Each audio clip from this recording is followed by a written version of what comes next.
So imagine that you're going in for an interview into this nice company that you want to work for. You don't have the best suit on, but it's your nicest one.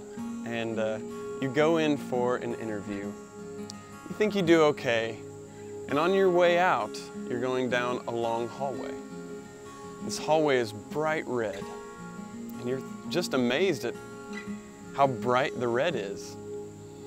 And as you're walking down this hallway, you see a sign that says, "Do not touch the walls." You're thinking, that's kind of an odd sign. You keep walking and you're getting kind of curious. Why shouldn't I touch the walls? Are they not stable? Is the drywall not on there correctly? Is the paint wet? So you come along another sign that says, "Don't touch the walls." So now you're really getting curious and you're like, why shouldn't I touch the walls? And so after the third sign, you're like, okay, I gotta figure this out. So you decide to just barely touch the wall. You're gonna step over the line, and you're just gonna barely touch it. And so as you do, you trip and you face plant into the wall, and turns out it's wet paint. It's bright red, it is wet, it's all over your nice clothes, got it all over your hands, you face planted into the wall, it's all over your face, and if you're like me, it's in your beard. And then you think, oh no, the sign said don't touch the wall. And I've totally touched it. I've messed up the paint job. There's a print of my body on the wall. And the only way out is through the front office. They're gonna know that I touched the wall, that I fell into it. And not only that, I'm gonna have to pay for the painters to come back in and fix this.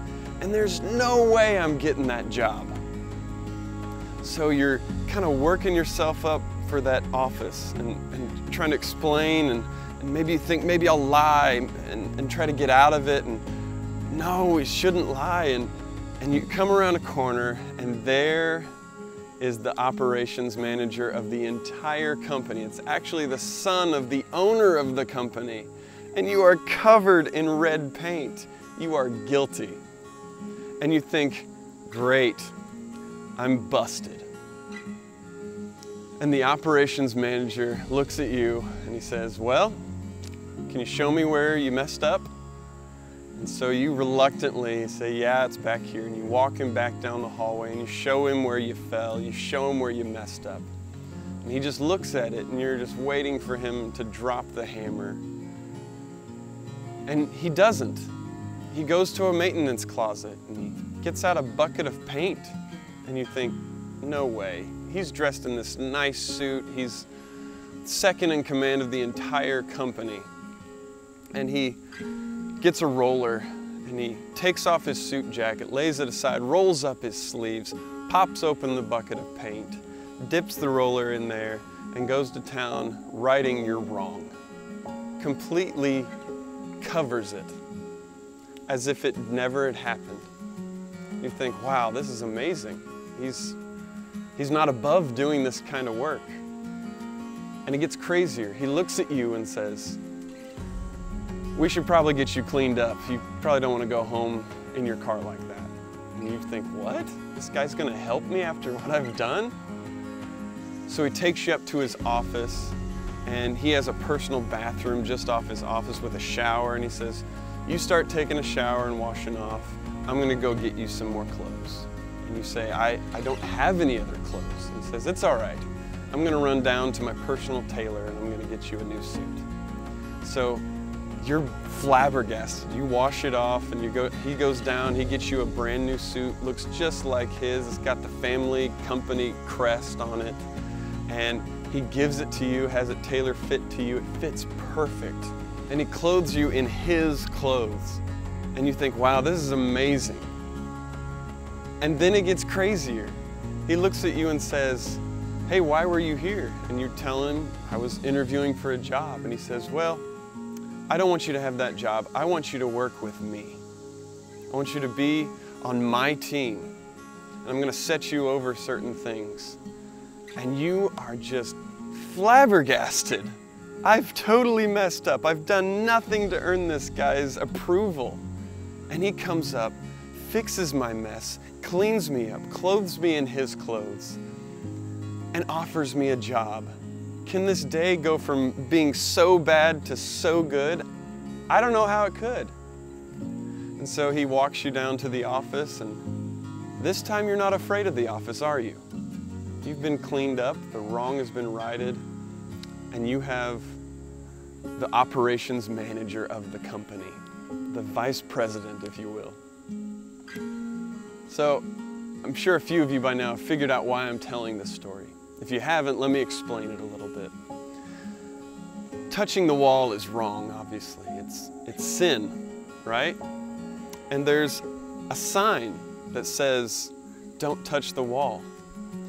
The sign represents the law that was given to us by Moses in the Bible. Now, without the law, without the sign, it's still wrong to touch the wet paint, but we would have never known. So the law shows us what is wrong and what is right. You stumbling into it is like sinning, and we've all sinned. We've all fallen short of the glory of God. And you guessed it, the son of the owner is like Jesus. He's the Son of God, and he comes into your life. He rights your wrongs. He pays for the damages. And he also cleans you up and clothes you in righteousness. And then on top of that, he wants to make you not just give you a job, he wants to make you actually a son of God. He wants to adopt you into his family. So in the book of Galatians, Paul is writing to the church in Galatia, and they're having an argument between the law and faith in Jesus. And some of the people there are saying, you need to do the works of the law to obtain salvation. You need to do everything right. We need to go through all of the stuff that Moses has given us to do. And other people are saying, no, it doesn't matter to do the law. We have Jesus who has righted every wrong, and he's the one that brings us salvation. So there's this argument going on between the two, and Paul has to write to them and say, no, no, no, you've got it all wrong. It's by faith in Jesus that we receive salvation. That is true. It's by grace through faith. However, the law is not worthless. The law is worth something. It shows us what's wrong. And Paul says this in Galatians 3. Is the law contrary to the promises of God? Certainly not. For if a law had been given that could give life, meaning if there had been a signpost that could keep you from touching the wall, it would have been given. Then righteousness would indeed be by the law.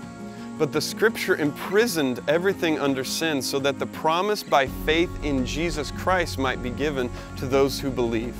Now before faith came, we were held captive under the law, imprisoned. We couldn't do right. We couldn't clean ourselves until the coming faith would be revealed. So then the law was our guardian until Christ came in order that we might be justified by faith. Listen to me. As you go about trying to live out your purpose, turning chaos into something glorious, the charge that Jesus gave us, you're gonna mess up. You're gonna get off the beaten path. You're gonna stumble. You're gonna do things wrong. And there's grace. There's grace for you at the foot of the cross. So the question is, as you're accepting the call of the wild, will you accept the grace of Jesus?